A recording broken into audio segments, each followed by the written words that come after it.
नमस्ते बच्चों। आज मैं आपको हिंदी पाठ्य पुस्तक से 5वां अध्याय दोहे पढ़ा रही हूँ। तो आइए सबसे पहले जानते हैं रहीम के दोहे के बारे में। रहीम के इन दोहों में लोक व्यवहार, नीति, उपदेश, भक्ति व मानवीय सोच को प्रमुखता से उभारा गया है। सच्ची मित्रता की कसौटी बताई गई है। वहीं प्रत्येक व्यक्ति की सोच को प्रमुखता दी गई है। लोक व्यवहार व आदर्श आचरण की बात भी बताई गई है।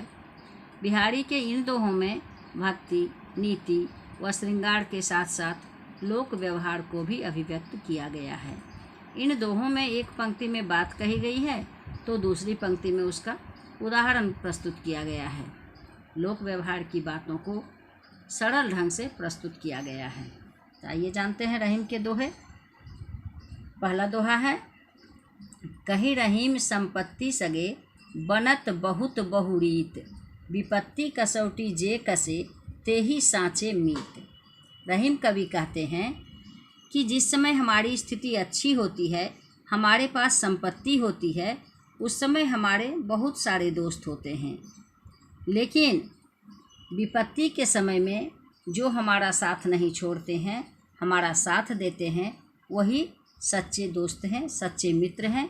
विपत्ति जो है सो मित्रों को परखने की एक कसौटी है, उसी समय मित्रों की पहचान होती है। दूसरा दोहा है, जैसी जाकी बुद्धि है तैसी कहे बनाए, ताको बुरा न मानिए लेन कहाँ सो जाए। कहते हैं रहीम कवि कि जिसकी जैसी बुद्धि है उसी के अनुसार वे बोलते हैं, इसलिए उनकी बोली का बुरा नहीं मानना चाहिए। क्योंकि उनके पास दिमाग नहीं है तो दूसरे के यहाँ से दिमाग लाने या बुद्धि लेने के लिए कहाँ जाएंगे वो, इसलिए उन्हें क्षमा कर देना चाहिए। तीसरा दोहा है, जो रहीम गति दीप की कुल कपूत गति सोई। कहते हैं कि जैसी गति दीप की है ठीक उसी प्रकार की गति कपूत की है, यानी दोनों का चरित्र एक समान है। कैसे? सो देखिए, बारे उजियारो लगे बढ़े अंधेरो होय। तो क्या कहते हैं कि दोनों, तो कहते हैं कि बारे उजियारो लगे बढ़े अंधेरो होय, यानी कि दोनों ही पहले तो उजाला करते हैं पर बढ़ने के साथ अंधेरा होता है। यानी जिस समय दीप को जलाया जाता है उस समय क्या होता है, प्रकाश बहुत तेज होता है, बहुत तेज प्रकाश फैलता है चारों तरफ, और धीरे धीरे जब वह जलने लगता है तो अंत में क्या होता है, वह बुझ जाता है और अंधेरा हो जाता है। ठीक उसी तरह से कपूत बच्चे जन्म लेते हैं, उस समय घर में खुशियों की लहर दौड़ जाती है, प्रसन्नता छा जाती है चारों तरफ, और बढ़े अंधेरों हो। लेकिन जब वे बड़े होते हैं तो उनके कार्य से क्या होता है, कुल में अंधेरा छा जाता है। यहाँ बढ़े दो अर्थ में है, यहाँ श्लेष अलंकार है, एक शब्द में दो अर्थ चिपका हुआ है। बढ़े, यहाँ कपूत के बढ़ने की बात कही गई है और दीपक के बुझने की बात कही गई है। तो बारे उजियारो लगे बढ़े अंधेरो हो, यहाँ बारे है, बारे का अर्थ हो गया एक तो दीप को जलाना और दूसरा हो गया बचपन, और यहाँ बढ़े का भी दो अर्थ हो गया, एक दीपक का बुझना और दूसरा बच्चे का बढ़ना। तो तीसरा दोहा का अर्थ हो गया। अब चौथा दोहा बता रही हूँ। तरुबड़ फल नहीं खात है सरबड़ पियहि न पान, कही रहीम पर काज हित संपत्ति संचहि सुजान।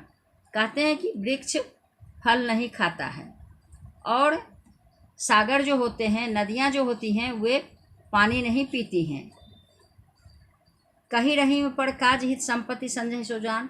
तो जो सज्जन पुरुष होते हैं ठीक उसी प्रकार से अपने धन को दूसरों की भलाई के लिए अर्जित करते हैं।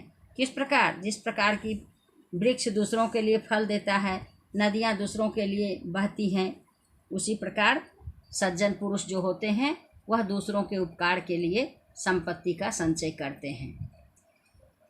5वां दोहा है, मथत मथत माखन रहे, दही मही बिल गाय, रहीमन सोई मीत है, भीड़ पड़े ठहराए। क्या कहते हैं कि सच्चा मित्र वही होता है जो विपदा में भी साथ देता है। वह किस काम का मित्र जो विपत्ति में साथ छोड़ देता है। मक्खन मथते मथते रह जाता है, किंतु मट्ठा दही का साथ छोड़ देता है। फिर कहता है, रहीमन पानी राखिए, बिन पानी सब सून, पानी गए न उबड़े, मोती मानुष चून। यहाँ रहीम कवि पानी को 3 अर्थों में लिए हैं। पहला अर्थ है मनुष्य के लिए। क्या कहते हैं, रहीमन पानी राखिए, बिन पानी सब सून। यहाँ मनुष्य के लिए है पहला अर्थ। तो पहला पानी का अर्थ हो जाएगा विनम्रता, इज्जत, मर्यादा, प्रतिष्ठा। दूसरे पानी का अर्थ हो जाएगा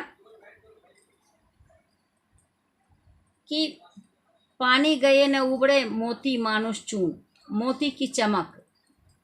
दूसरे पानी का अर्थ क्या हो जाएगा, चमक।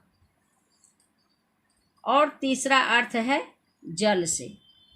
पानी का अर्थ जल होता है, ये तो हम सभी जानते हैं। तो यहाँ क्या कहते हैं रहीम कवि, रहीमन पानी राखिए, बिन पानी सब सून। जिस व्यक्ति की कोई इज्जत नहीं है, मर्यादा नहीं है, वह व्यक्ति किसी काम का नहीं है। पानी गए न उबड़े, मोती मानुष चून। और दूसरा पानी चमक के अर्थ में है। तो मोती का मूल्य तभी तक होता है जब तक कि उसमें चमक होती है। और उसके बाद कहा जाता है कि तीसरा अर्थ है पानी। जो पानी की बहुमूल्य होता है, उस पानी के बिना कोई जिंदा नहीं रह सकता है। यहाँ चूर्ण जो है सो आटे के अर्थ में लिया गया है। तो जब आटे में पानी मिलाया जाता है तो क्या होता है, उसमें नम्रता आती है।